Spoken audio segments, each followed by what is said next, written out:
Hello बच्चों, आज हम पढ़ने वाले हैं चैप्टर 7 ग्लिम्पसेस ऑफ इंडिया। और इसमें 3 स्टोरीज हैं आपकी भी इस जो चैप्टर में, जिसमें फर्स्ट स्टोरी है बेकर फ्रॉम गोवा। और आज हम इसी चैप्टर को पढ़ने वाले हैं। और ये चैप्टर बहुत ही इंटरेस्टिंग चैप्टर है, आपको बहुत अच्छा लगने वाला है। ये एक नॉस्टैल्जिक स्टोरी है, यानी कि ये पुरानी यादों के उसमें है कि पुरानी चीज़ों को लोग याद कर रहे हैं। और फिर ये स्टोरी लिखी गई राइटर ने पुराने जो समय था उसको याद करते हुए लिखा है। ये हमें गोवा के ट्रेडिशनल जो बेकर्स हुआ करते थे उनके बारे में ये हमको बताती है स्टोरी। तो चलिए चैप्टर को स्टार्ट करते हैं। This is a pen portrait of a traditional Goan village baker who still has an important place in his society। तो ये गोवा के एक गांव की एक ट्रेडिशनल बेकर की कहानी है। बेकर्स के बारे में ये कहानी है जो बताती है कि कितना इम्पोर्टेंस था उनका सोसाइटी में, कितने इम्पोर्टेंट पार्ट इनका था सोसाइटी में। They have very important role in society. Our elders are often heard reminiscing nostalgically about those good old Portuguese days, the Portuguese and their famous loaves of bread। जो हमारे कहते हैं, writer कहता है कि जो हमारे बड़े लोग थे, जो हमारे एल्डर्स थे, जो हमारे पूर्वज थे, वो अक्सर याद किया करते थे पुराने दिनों को। Nostalgically means thinking fondly of the past, पुरानी पास्ट की चीज़ों को याद किया करते थे। Those good old Portuguese days, वो पुराने अच्छे पोर्चुगीज़ डेज को। The Portuguese and their famous loaves of bread, वो पोर्चुगीज़ और उनकी जो बहुत ही प्रसिद्ध जो उनकी ब्रेड हुआ करती थी उसके बारे में वो लोग बात किया करते थे। Though eaters of loaves might have vanished but the makers are still there.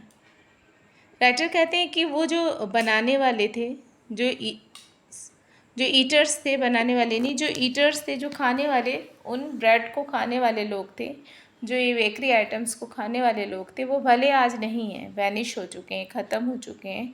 But the makers are still there, लेकिन बनाने वाले आज भी हैं। इसका मतलब ये नहीं है कि जो उस वक्त बनाया करते थे वही आज जिंदा है। इसका कहने का मतलब ये है कि वो ट्रेडिशन जो सीखा लोगों ने, आज भी वो ट्रेडिशन चली आ रही है। तो एक जनरेशन के बाद दूसरी जनरेशन ने बेकरी के काम को सीखा और आज भी बेकरी वहाँ पर चल रही है गोवा में। We still have amongst us the mixers, the moulders and those who bake the loaves. आज भी हमारे पास हैं वो मिक्सर हैं, वो मोल्डर्स हैं जिसमें इनको बनाया जाता था, those who bake the loaves, और वो भी हैं जहाँ पे इनको पकाया जाता था, बेक किया जाता था। Those age old time tested furnaces still exist, वो पुराने समय की भट्टियाँ, फर्नेसेज मीन्स भट्टियाँ, आज भी एग्जिस्ट करती हैं। द फायर इन द फर्नेसेज, जो आग उस समय उसमें लगाई गई थी, उन भट्टियों में जलाई गई थी, has not yet been extinguished, वो आज भी बुझी नहीं है।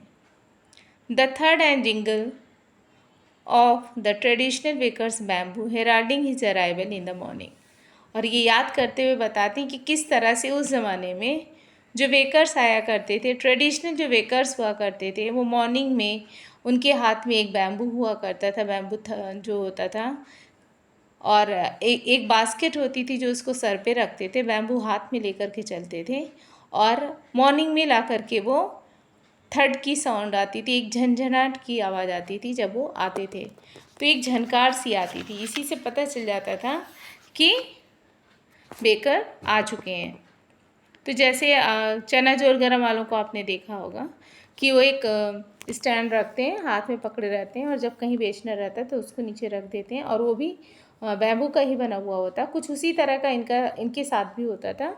ऐसे लिए रहते थे एक हाथ में, और एक सर पे जो बास्केट को रखते थे, और जब इन्हें बेचने की जो भी जगह इनकी होती थी वहाँ पर वो उसको रखते थे। उसके बाद उसी पे बास्केट रख करके वो बेचा करते थे। तो राइटर कहता है maybe the father is not alive, कि शायद अब पिता जीवित ना हो, but the son still carries on family profession, लेकिन उनके जो बच्चे हैं, उनके जो बेटे थे, उन्होंने अपनी इस फैमिली प्रोफेशन जो था, उनका जो व्यापार था, जो कारोबार था, उसको आज भी बना के रख रखा, मेंटेन कर रखा है। उसको उन्होंने उस कारोबार को बंद नहीं होने दिया। These bakers are even today known as padder in Goa। और बताते हैं कि वो जो बेकर्स उस समय के बेकर्स थे, आज के दिनों में, आज के समय में उन्हें गोवा में पैडर के नाम से जाना जाता है। अगर अब आप वहाँ जाएंगे तो बेकर नहीं, वहाँ पे क्या बोला जाता है? Pader. During our childhood in Goa the baker used to be our friend. कह रहे जब हम लोग छोटे बच्चे थे, गोवा में रहते थे, तो जो बेकर आया करते थे वो हमारे फ्रेंड बन गए थे, कंपेनियन हो गए थे, गाइड बन गए थे, हमारे हम लोगों को गाइड करने वाले बन गए थे। He used to come at least twice a day. और जो वो बेकर हैं वो 2 बार आया करते थे।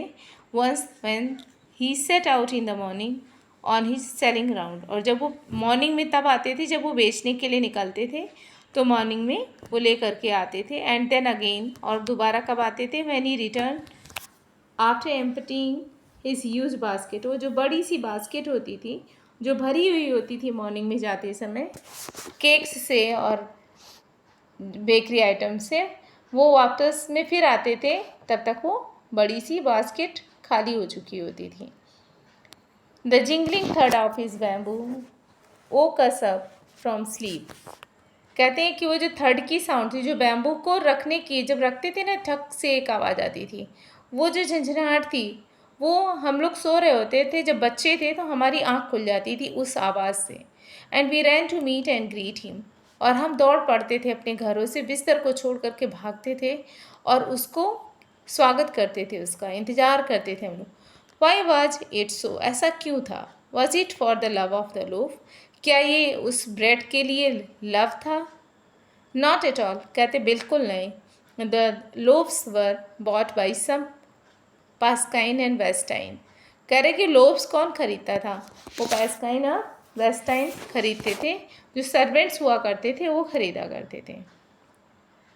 The maid servant of the house, जो घर की मेड सर्वेंट होती थी वो खरीदने जाती थी। यानी कि जब बेकर आता था तो ये जो मेड सर्वेंट्स होती पास्काइन वेस्टाइन, ये लोग खरीदने जाते थे। What we long for were those bread bangles which we choose carefully. कह रहे हैं हम लोग जिसके लिए तरसते थे, हम लोग जिसका इंतज़ार करते थे, जिसके लिए वेट किया करते थे, उस बेकर का, वो जो है वो लोफ्स नहीं थे, वो ब्रेड के लोफ्स नहीं थे, जबकि वो क्या होते थे? ब्रेड के बैंगल्स हुए होते थे। Sometimes it was sweet bread of special care. कभी कभी उसको मीठा बनाया जाता था, वो टेस्ट में मीठे होते थे।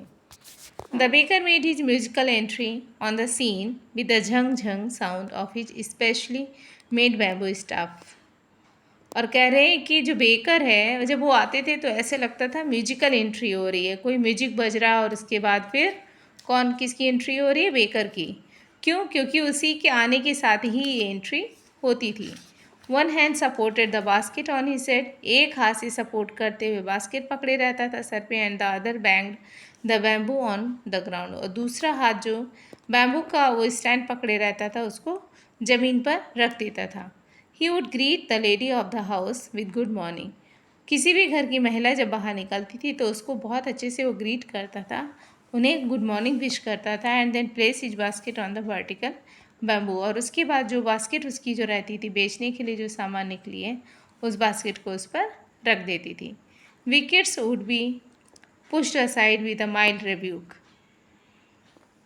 अब हम लोग तो सब छोटे छोटे बच्चे थे, बड़े लोग हमको साइड कर दिया करते थे, डांट करके हम लोगों को उस भीड़ से हटा दिया करते थे। And the loaves would be deliver to the servant. और जो सर्वेंट आते थे घरों से, उनको वो लोव्स, वो ब्रेड के जो सामान था उसको पकड़ा दिया करते थे। But we would not give up. लेकिन हमने भी हिम्मत नहीं हारी। We would climb a bench of the parapet and peep into the basket somehow. कह रहे हम भी हिम्मत नहीं हारते थे, हम भी कुछ भी करके, चाहे पेड़ पे ही चढ़ना पड़ जाए, चाहे बेंच पे चढ़ना पड़ जाए, कहीं भी चढ़ करके हम लोग उसकी उस बास्केट में झांका करते थे, देखा करते थे। I can still recall the typical fragrance of those loaves. कह रहे हैं कि मुझे आज भी मैं याद करता हूँ वो टिपिकल सी जो फ्रेगरेंस आती थी उनसे, उन ब्रेड से मैं उसको उस महक को याद करती हूँ। लोव्स फॉर द एल्डर्स, और बड़े लोगों के लिए लोव्स बनाई जाती थी बेकरी में। And the bangles for the children, और छोटे बच्चों के लिए बैंगल्स बनाई जाती थी, चूड़ियाँ। Then we did not even care to brush our teeth or wash our mouths properly. कह रहे जब बेकर आ जाता था फिर तो कोई चिंता ही नहीं, हम लोग सो रहे होते थे, उसकी आवाज़ से तुरंत जगते थे और भागते थे उसकी तरफ। फिर कोई ये नहीं देखता था कि उसने ब्रश किया है, दांत साफ किए हैं कि नहीं साफ किए, मुंह उसका क्लीन है कि नहीं है। बस एक ही था कि जैसी आवाज़ आई सारे बच्चे भाग पड़ते थे अपने घरों से।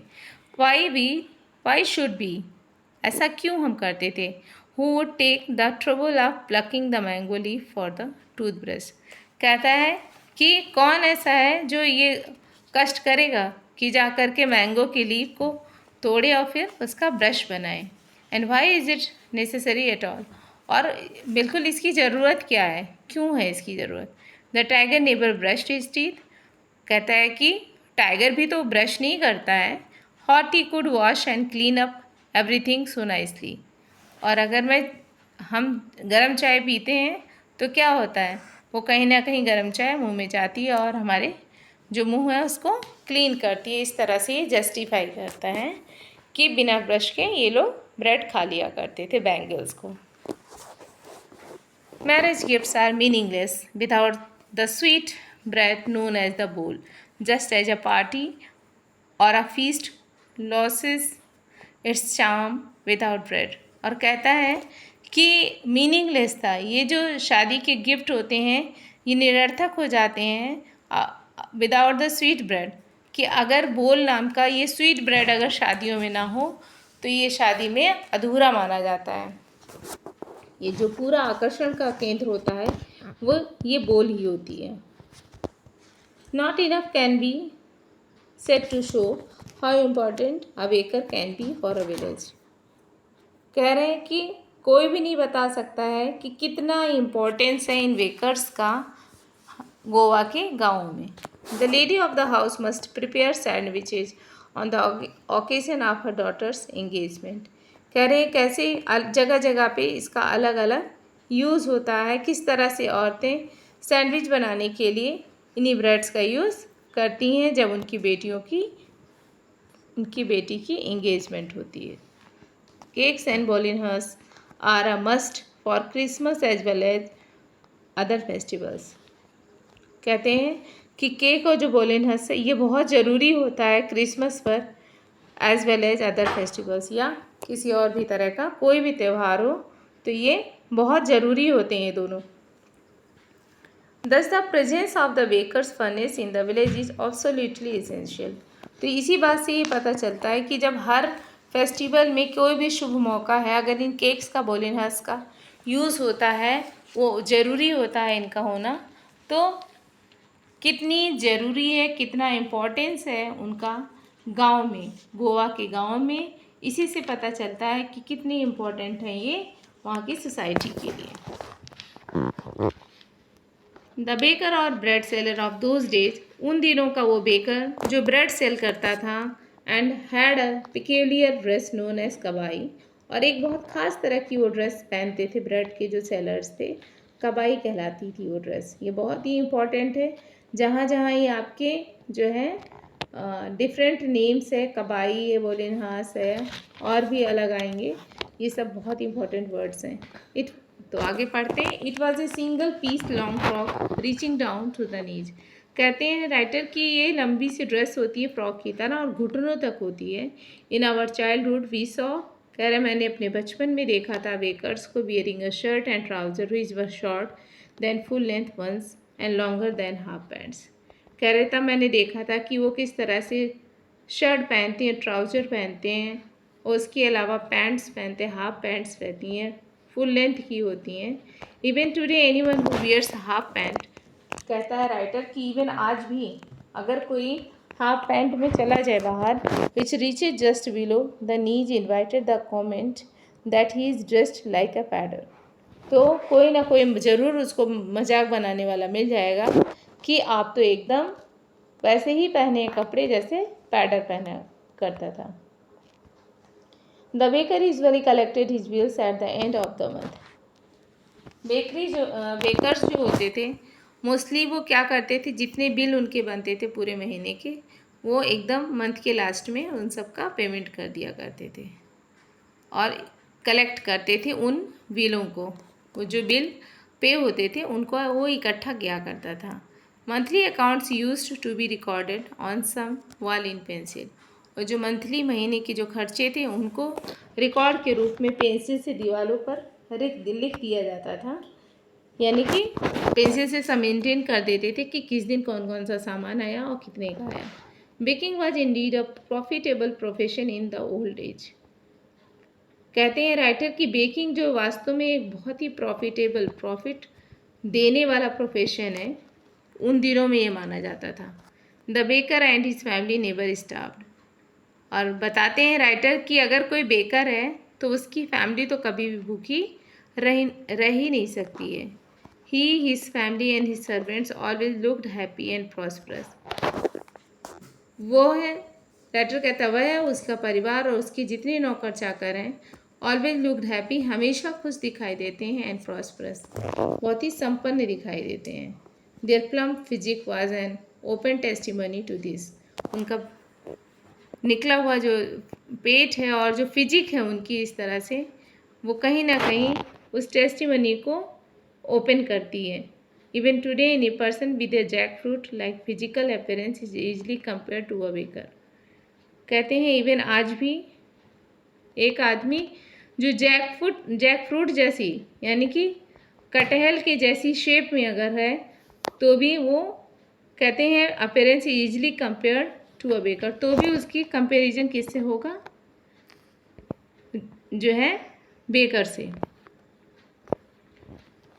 आगे देखिए क्वेश्चंस आए हैं, आंसर्स आए, ट्रू एंड फॉल्स है, ये सब बहुत इंपॉर्टेंट है। इस सब पेपर में हर उससे थोड़ा थोड़ा आएगा, तो आप लोग पढ़ते रहिएगा।